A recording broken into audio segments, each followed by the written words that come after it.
আসসালামু আলাইকুম, কেমন আছেন সবাই? আমরা আলহামদুলিল্লাহ ভালো আছি। শুক্রবার সকালবেলা আমরা আমার শ্বশুর বাড়িতে চলে এসেছিলাম। ঘুম থেকে উঠেই দেখি দুলাভাই মুরগি বিক্রি করতে এসেছে। এগুলো কি বাসার পালা মুরগি দুলাভাই?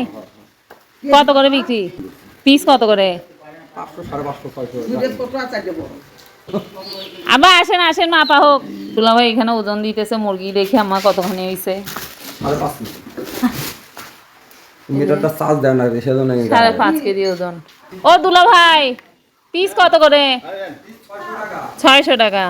গতকাল সারা রাত বৃষ্টি হয়েছে, আম পড়েছে, গাছে পাকা আম, সেগুলো এখানে বড় আম্মা কেটে দিয়েছে। সবাই মিলে এখন পাকা আম খাওয়া হবে। শ্বশুর আব্বা আর পাভেল এখানে বসে আম খাচ্ছে। এই গাছগুলো আব্বা লাগাইছিল তাই না? দিঘির পাড়ে গুলো। এটা আমরুপালি আম তাই না আব্বা? তাহলে কি আমরুপালি সবকিছু একসাথে মিক্স আছে। দুলাভাই তাহলে মুরগি কয়টা হইলো? 3000 টাকা। দাম কত? 2500 টাকা। আর 500 টাকা আমাদের বোনাস। আচ্ছা দুলাভাই, আলহামদুলিল্লাহ। এই যে আমাদের কোরবানির পশু কেনা হয়েছে কোরবানি দেওয়ার জন্য। সাথে আরেকজন আছে, তারও কোরবানি হয়েছে কিছুদিন আগে।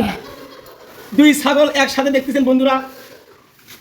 আমরা আরো কিনবো। এটা হচ্ছে এমনি হঠাৎ করে কেনা, আমাদের কোরবানির পশু আরো কেনা বাকি আছে। বেঁধে রাখি এখানে। সুন্দর হয়েছে তাই না? রিমন বাবু কয় টাকা নিল? এটার দাম নিল 16,500 টাকা। ভালো হয়েছে তাই না মামি?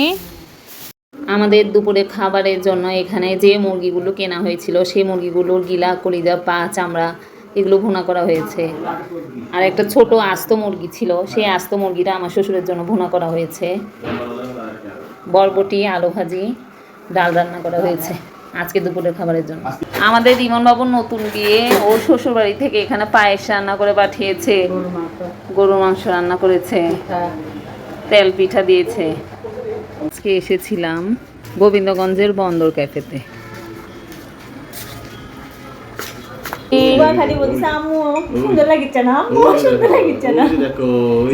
আমার ননদের 2 রাজকন্যা সুবা সুরাবুড়িকে নিয়ে আমরা রেস্টুরেন্টে খেতে এসেছি। মাশাআল্লাহ, সুরাবুড়ি, সুবাবুড়ি, মাশাআল্লাহ, পাখি। আরে ওটা খুবই দুষ্টু। প্রথমে আমাদের সুবাবুড়ির জন্য এখানে পটেটো ওয়েজেস চলে এসেছে। এখানে সুবাবুড়ি আর পাভেলের জন্য লাচ্ছি চলে এসেছে, ওরা লাচ্ছি খাবে। আমার সেট মেনু আমি অর্ডার করেছিলাম fried rice, vegetable, chicken fry. এটা আমার ননদের প্লেটার, ওর এখানে ছিল fried rice, chicken Manchurian, vegetable.